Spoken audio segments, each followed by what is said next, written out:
Hello. So, this is a bit mad. It's a bit hard. Well, it's very hard actually, but I want to do this. I want you to know this. I want you to know me. So, I'm just going to start because if I don't, I won't.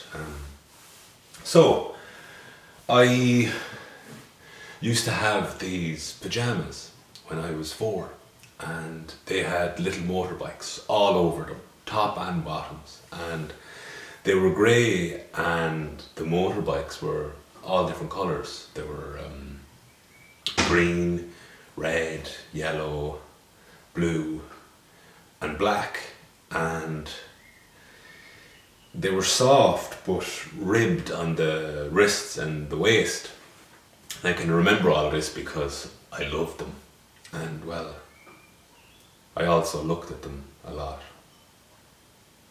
It's funny how adults forget children can hear and know things, that they can feel things, like really feel, acutely feel even. And when I think about those little motorbikes, I feel like I'm 4 again. I'm lost and afraid. I'm lost in that dark, in that room, and I can hear him again. His low, deep rumble that would rise and explode into a roar, and then silence. Or sometimes her soft pleas, and then silence again for a bit. And I remember that I'd rub the end of my sleeve between my finger and thumb over and over, and I'd dream about my motorbike, my black motorbike, zooming over desert roads with my little dog in a special attachment behind me. In my head he was a bit like Snowy from Tintin, but cooler, less of a wuss. Sammy, I call them, and away we go on the bike, away from that room, from the walls, away from it all, until I'd hear her light, quick footsteps on the stairs, and I knew she'd look in on me, a quick glance through the door, and I'd pretend to be asleep. I knew she wanted me to be asleep, so I gave her that. I gave her that because I was too small to give her anything else. And in the morning it was mostly okay again. I'd run down and she'd have the cornflakes ready for me in my blue bowl, and he'd either be gone or still in bed, and we wouldn't say a word. We'd just munch the cornflakes and smile at each other. And I'd pretend not to notice how tired she looked or how thin her arms were. And she'd rub my head and say, "My best boy." And my heart would burst for her. And all I'd do was smile. My father, the big, handsome man I hated and adored. Sometimes he'd lift me, swoop me up into his big arms and throw me into the air, and I'd love it, the thrill of it. Even though there was always the slightest unease to it, like even as a young lad I knew well there was something wrong. But I'd want to please him, so I'd say again, and he'd buy me everything. Lego, trucks, Subbuteo, runners, Nike, Adidas, the works. The worse the roars, the more I got, and everyone loved him. Oh, he was the life and soul, the man with the pints, the banter, the crack.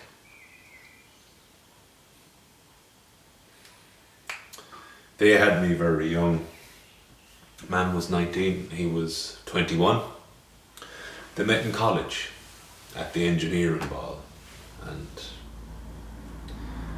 he swooped her up too. Couldn't resist the owl Mayo charm, he'd say. And man would just smile.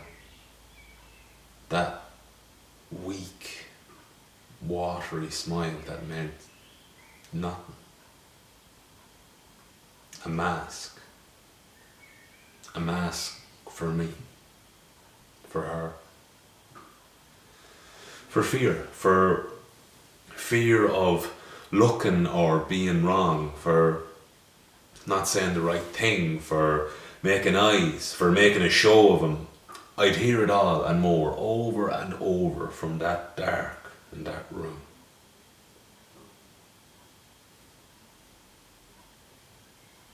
She had nothing, ma'am.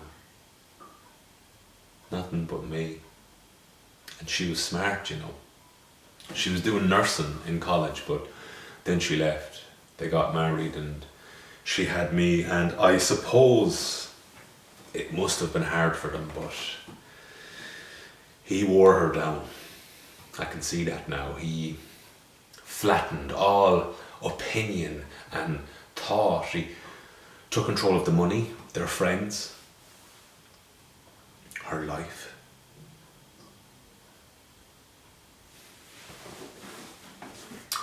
I was 8 the night we left him. It was louder than usual below, but my motorbike zoomed louder to drown it all out. Until those light footsteps, and I turned and pretended to be asleep, but her hands were on my shoulder, shaking me. My best boy, you have to wake up now. We're going now. Please be quiet, please, my best boy. Her fat lip quivering, blubbing her words. She grabbed trousers and a jumper, and that was it. We were off, out, down the stairs, through the hall, and I remember seeing the cracked plate on the hall floor and the beef stew spattered across the wall. There was some of it on the family photographs, covering our smiles.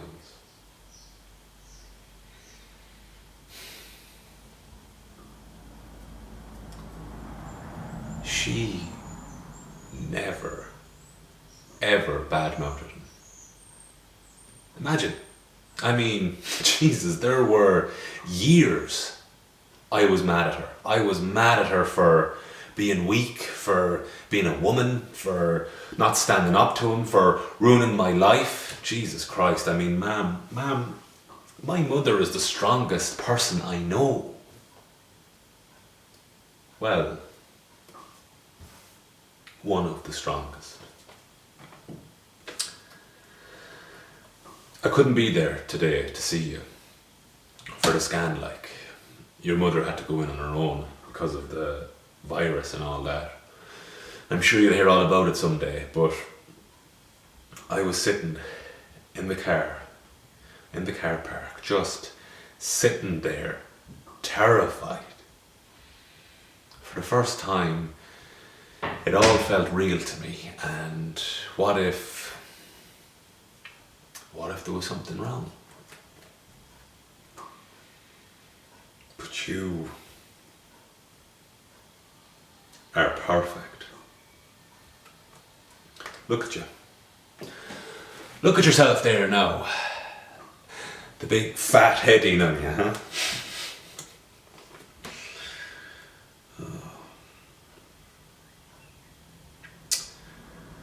So, I'm telling you all this because I want you to know, when you're old enough, that your mother and your grandmother are fucking great.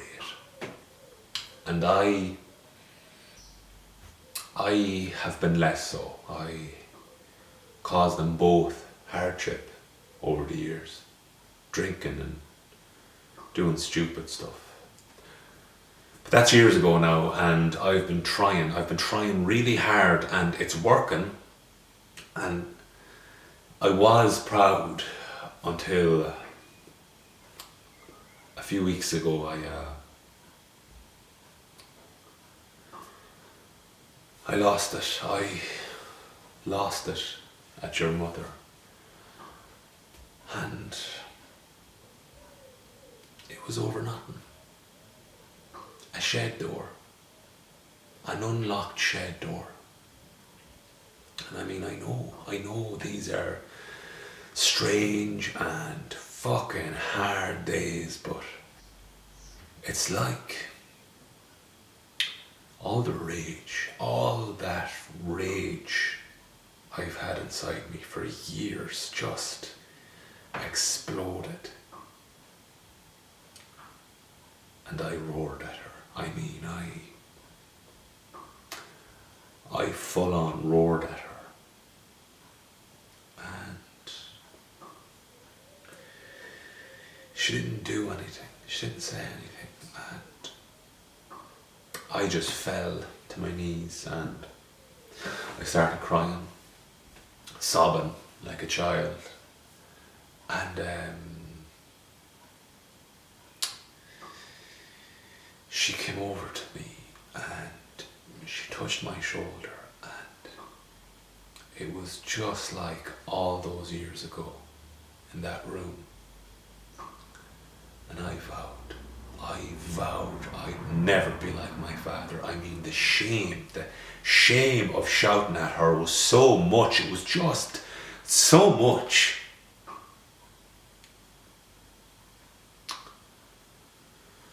So, this is my promise to you and to myself and to your mother and mine, that all that shouting and roaring and silence and fear ends here.